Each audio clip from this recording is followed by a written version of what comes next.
بسم الله الرحمن الرحيم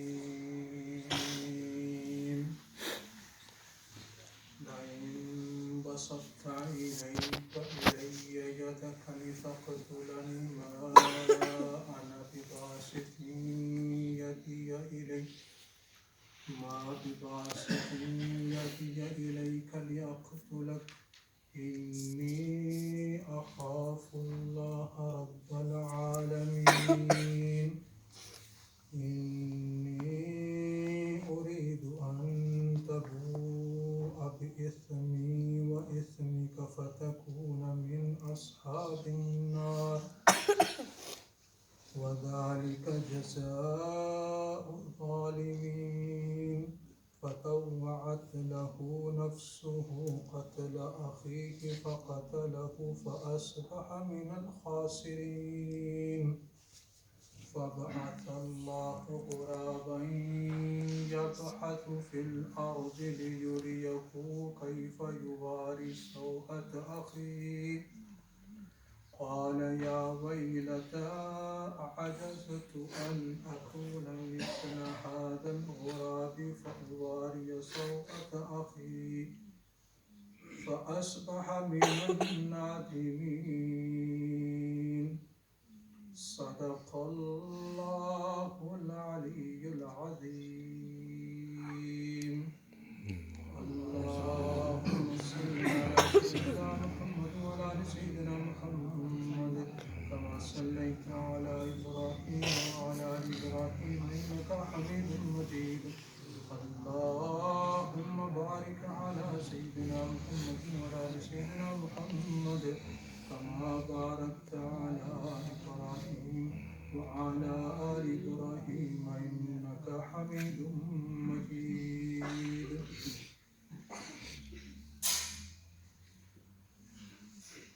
My respected elders and brothers, last week's the sermon in the circle of Tafsir Quran, the verses which were being explained are the verses of Surah Al-Ma'idah, in which Allah subhanahu wa ta'ala narrates the story of two sons of Hazrat Adam alayhi salatu wassalam. And I have explained and mentioned few things with regards to this story of two brothers. We reached to this point that when Adam alayhi salatu wasalam came to this dunya, there were no other human beings other than Adam and his wife Hawa alayhi salatu wasalam. And it is mentioned that the Hazrat Hawa alayhi salatu wasalam, from every pregnancy she would give birth to twins, a boy and a girl. And it was a law of Adam alayhi salatu wasalam's Sharia that those two twins, brother and sister, were classed and declared as brothers and sisters. Nikah amongst them was haram. But from the next pregnancy, the girl from that pregnancy, from the next birth, the girl would marry the boy from the first birth and pregnancy. Now, the very first birth Hazrat Hawa alayhi salatu wasalam gave was, she gave birth to Qabil, Hazrat Adam's big son, the eldest son. His name was Qabil. And after 2 years, she gave a birth to another two twins, Habil and his sister. And I mentioned, according to the Sharia of Adam alayhi salatu wasalam, the girl which was born with Qabil, she was supposed to marry Habil, and Habil was supposed to marry his Qabil's sister, who was born 2 years earlier. Now, I mentioned that the girl which was born with Qabil, she was beautiful, and the girl which was born with Habil, she was ugly, she wasn't so beautiful. According to the law and Sharia of Adam alayhi salatu wasalam, Qabil was told to marry when they grew up and their age, Habil, he was 20 years old, and Habil was 22 years old. Adam alayhi salatu salam said to the both sons, now it's a time for you to marry. And he told them the rules. But Qabil, he said, I will not marry the Habil's sister. I will rather marry my own sister who was born with me. Adam alayhi salatu salam denied, and he said, this is not the rule, this is not the Sharia. Allah subhanahu wa ta'ala disallows this. Anyhow, he insisted. And Adam alayhi salatu wasalam, in order to solve the problem, he said, you both give sacrifices, and whose sacrifice will be accepted, he will be allowed to marry this girl. Eventually, they both gave, and I mentioned in those days, in earliest Sharia communities, their sacrifices and their charities would be accepted. If a fire came from the heaven and ate up, it would be accepted. It was a alamat and it was a sign, this is accepted. And whose sacrifice, a charity, was not eaten up by a fire, it was a alamat and it was a sign, it has not been accepted by Allah subhanahu wa ta'ala. And eventually his Qabil's was rejected and Habil's was accepted. And Qabil, he was outraged after seeing that my charity, my sacrifice has not been accepted, and my brother's has been accepted. And it is mentioned, when he gave the sacrifice, what he thought in his mind, he said, whether it is accepted or not accepted, I'm not bothered. I'm not going to marry Habil's sister, and I'm not going to let Habil marry my sister.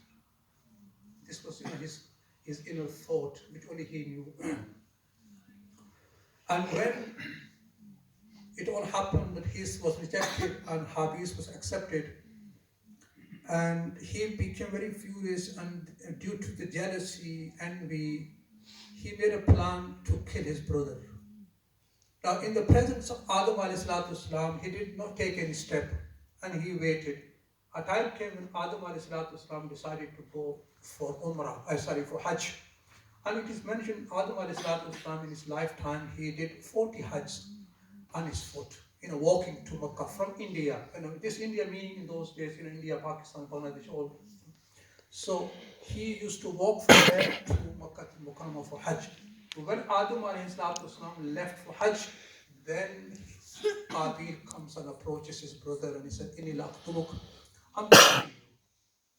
I will kill you. He threatened him, I'm going to kill you. And the brother replied, well, listen, إِنَّمَا يَتَقَبَّلُ اللَّهُ مِنَ الْمُتَّقِينَ. Look, if you have decided to kill me, then I can tell you one thing.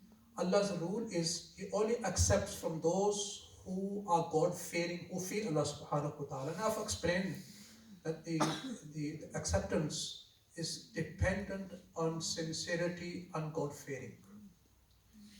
And I mentioned a few things about this. Once Abdullah bin Umar radiallahu ta'ala anhu, a beggar came to his house,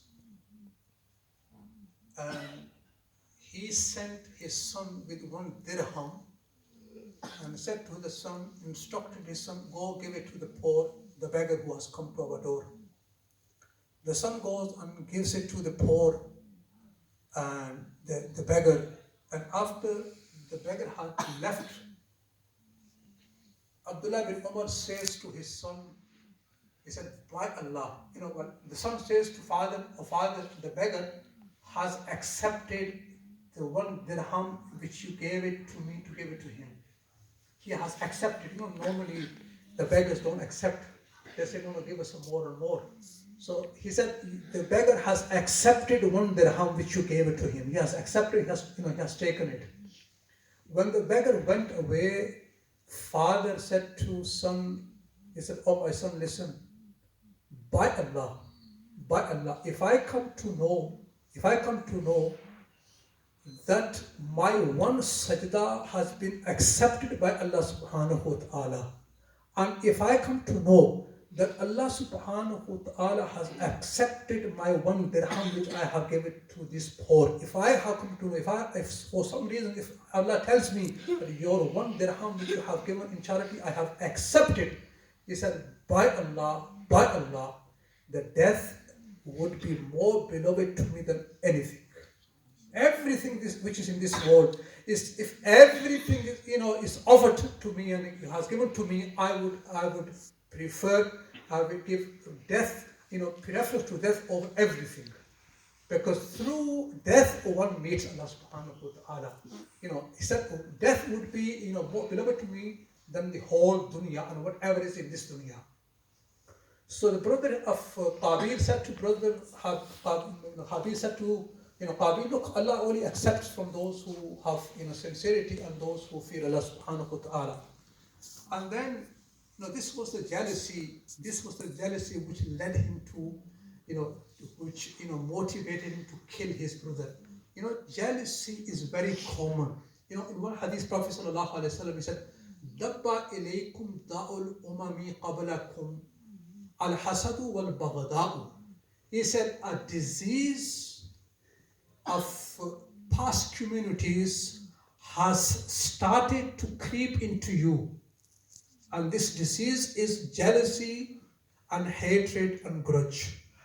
And he said, I don't say that this disease, it shaves your hair, but rather it shaves your deen. It wipes off your deen. He said in another hadith, Prophet sallallahu alaihi wasallam, Iyakum wal hasad. Iyakum wal hasad. Be aware of jealousy. For jealousy, فَإِنَّ الْحَسَدَ يَأْكُلُ الْحَسَنَاتِ كَمَا تَأْكُلُ النَّارُ الْحَطَبَ. He says, jealousy, it eats up the good deeds as the fire eats up the wood. And the Prophet sallallahu alaihi wasallam in another hadith, what he says? He says, there are 3 people whose du'as are not accepted by Allah subhanahu wa ta'ala. Akilul haram, the one who eats haram, in whose stomach haram goes into his stomach, his du'as, when he raises the hands, his du'as are accepted.